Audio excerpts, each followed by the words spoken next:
ओम नमः शिवाय।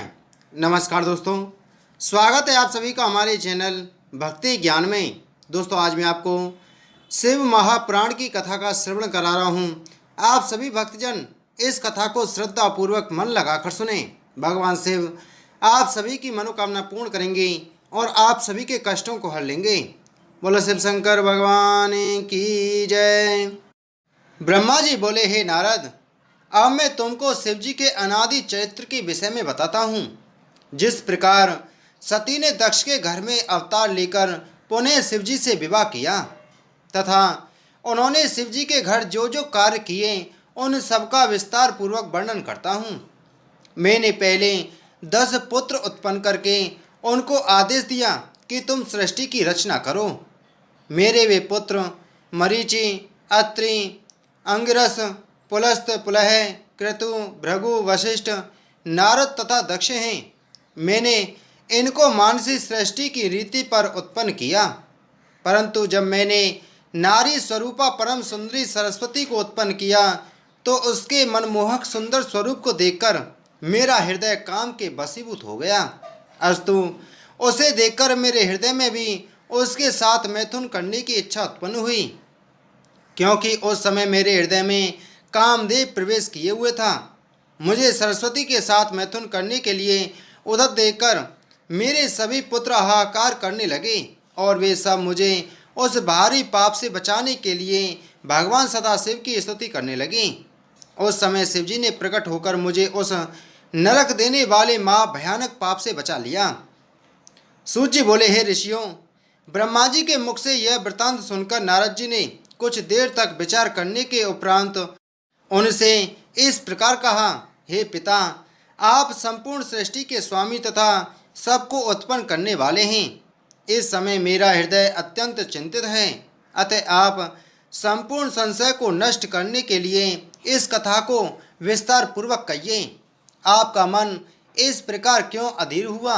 आपकी सेवा करने वाले मनुष्यों को ब्रह्म ज्ञान की प्राप्ति होती है, अतः आपके द्वारा ऐसा कर्म होना अत्यंत आश्चर्य की बात है। ब्रह्मा जी ने उत्तर दिया, हे नारद, तुम ध्यान देकर सुनो। मैं तुमसे मुख्य वृतांत भली भांति समझाकर कहता हूँ। भगवान सदाशिव की माया धन्य एवं अपरंपार है।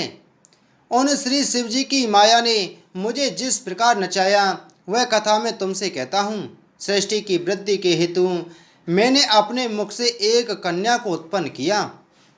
उसे उत्पन्न कर मेरे हृदय में कुछ अहंकार उपजा। अहंकार प्रत्येक प्राणी को दुख देता है। अस्तु, उस समय शिवजी ने यह लीला दिखाई कि मेरे मुख से एक ऐसी परम सुंदरी स्त्री उत्पन्न हुई जिसके देखने मात्र से संपूर्ण दुख दूर हो जाएं। उस स्त्री का नाम संध्या रखा गया। वैसी अपूर्व सुंदरी मनुष्य लोक में तो क्या, देवलोक में भी कोई नहीं थी।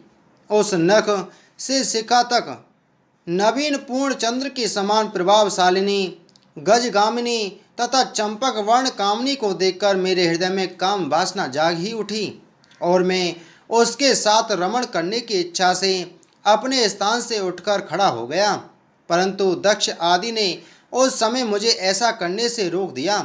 तदुपरांत वे सब दक्ष आदि मेरे पुत्र स्वयं उसकी ओर पाप भरी दृष्टि से देखने लगे।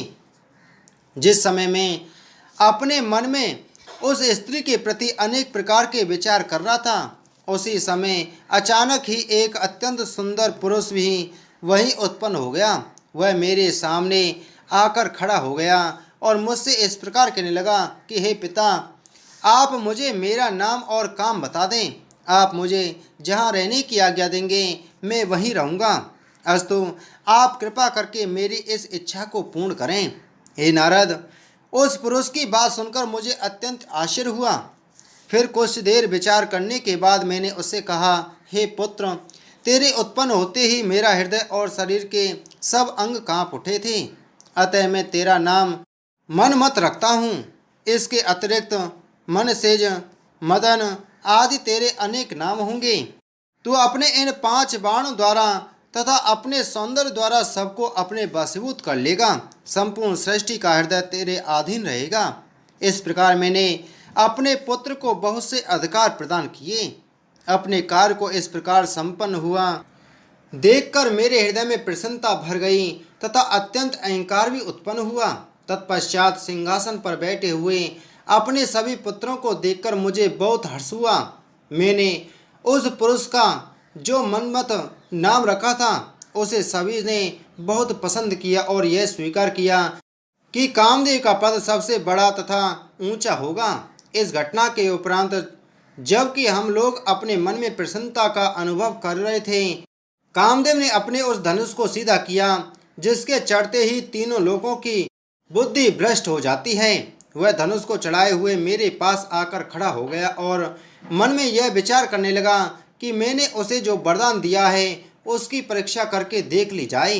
अस्तु उसने मेरी पुत्री संध्या को मेरे समीप खड़े हुए देखकर मेरे ही ऊपर अपना मोहक नामक बाण चला दिया। तदुपरांत उसने मेरे अन्य पुत्रों को भी अपने उस बाण द्वारा मूर्छित कर दिया। इस प्रकार हम सब उसके वशीभूत हो गए। जब उसने यह देखा कि संध्या के ऊपर उसके बाण का कोई प्रभाव नहीं पड़ा है तो उसने संध्या के हृदय पर भी एक ऐसा बाण मारा कि जिसके कारण वह भी कामदेव के वश में होकर चंचल और वक्र दृष्टि से सबकी ओर देखने लगी। हम सब लोग बुद्धि भ्रष्ट हो जाने के कारण उसे पकड़ने की इच्छा करने लगे, क्योंकि काम के वशीभूत हो जाने के कारण हमें किसी प्रकार के कुकर्म तथा पाप का विचार नहीं रहा था। ब्रह्मा जी ने कहा, हे नारद, मुझे इस प्रकार मोहित देखकर धर्म के पुत्र सत्य को बहुत चिंता हुई। वह दोनों हाथ जोड़कर शिव जी के निकट जा पहुंचा और स्तुति प्रणाम करने के उपरांत उन्हें सब हाल कह सुनाया।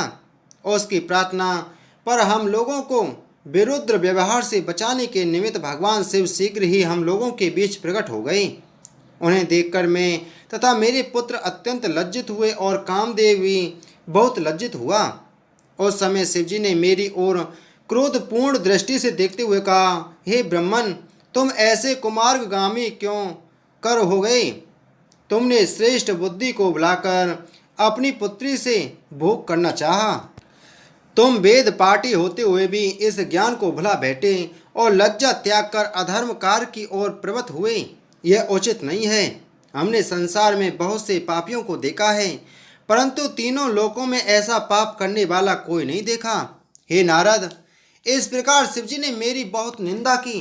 तदुपरांत वे मेरे पुत्रों की ओर अत्यंत क्रोधपूर्ण दृष्टि से देखते हुए बोले, हे मरीचि आदि, तुम लोग ऐसे अधीर और कामी क्यों हो गए?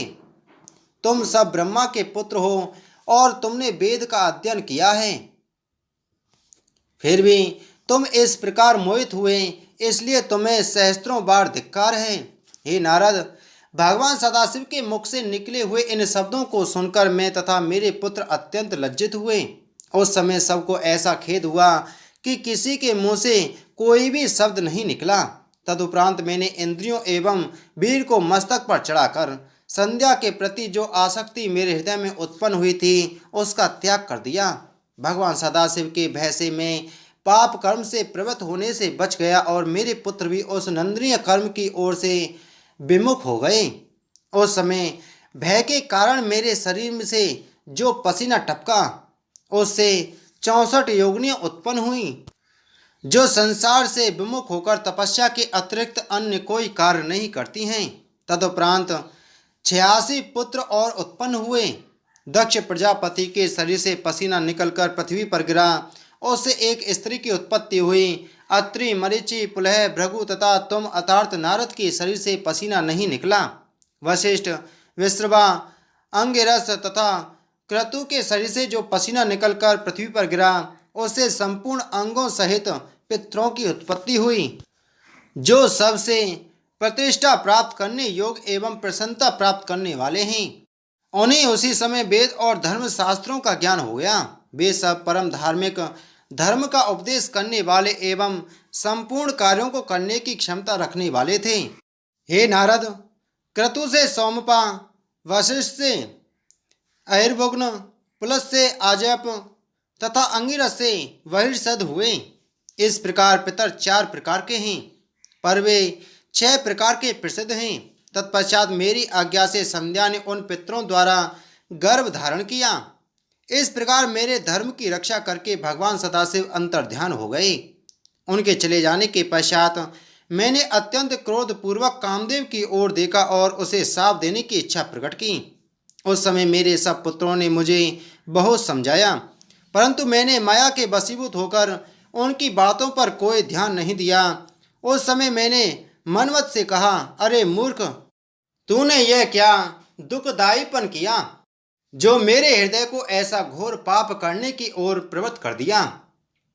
तूने अपने पिता की यह खूब सेवा की, अस्तु तूने जैसा काम किया है वैसा ही अब तू फल भी प्राप्त करेगा। तेरे कारण शिवजी ने मेरी अत्यंत निंदा की है, अतः मैं तुझे यह शाप देता हूँ कि तू जलकर भस्म हो जाए। भगवान सदाशिव के नेत्रों की अग्नि में पड़कर तूने अपना शरीर त्याग देना पड़े और तेरी उस दशा को देखकर मेरा हृदय शीतल हो। हे नारद, इस शाप को सुनकर कामदेव अत्यंत भयभीत हो थरथर कांपने लगा और इस प्रकार कहने लगा, हे पिता, आप संसार को उत्पन्न करने वाले तथा न्याय और अन्याय की स्थापना करने वाले हैं। मैंने आपका कोई अपराध नहीं किया है, फिर भी आपने मुझे यह शाप क्यों दे डाला? मैंने तो आपकी आज्ञा की केवल परीक्षा ही ली थी। मेरे भाग्य से आपने मेरे लिए जब जो नई आज्ञा दी है वह तो अवश्य पूरी होगी ही, परंतु आप कृपा करके मुझे ऐसा वरदान भी दीजिए जिससे मैं शिवजी की नेत्र ज्वाला से भस्म होने के उपरांत पुनः उत्पन्न हो सकूं। इस प्रकार कृपा करके मेरा दुख नष्ट कर दीजिए। इतनी कथा सुनाकर ब्रह्मा जी ने कहा, हे नारद, कामदेव की यह प्रार्थना सुनकर मुझे अत्यंत प्रसन्नता हुई। तब मैंने कहा, हे कामदेव, मैंने तेरे संबंध में जो कुछ कहा है वह तो निश्चित रूप से होगा ही, परंतु अब मैं तुझे यह वरदान देता हूँ कि तुझे भस्म होने के उपरांत कुछ दिनों बाद जब शिवजी अपना ब्याह करेंगे उस समय तुझे अब यही शरीर पुनः प्राप्त होगा और शिवजी तेरे सहायक हो उठेंगे। इस बात को सुनकर सभा में फिर से नवीन आनंद भर गया। बोलो शिव महापुराण की जय। बोलो शिव शंकर भगवान की जय।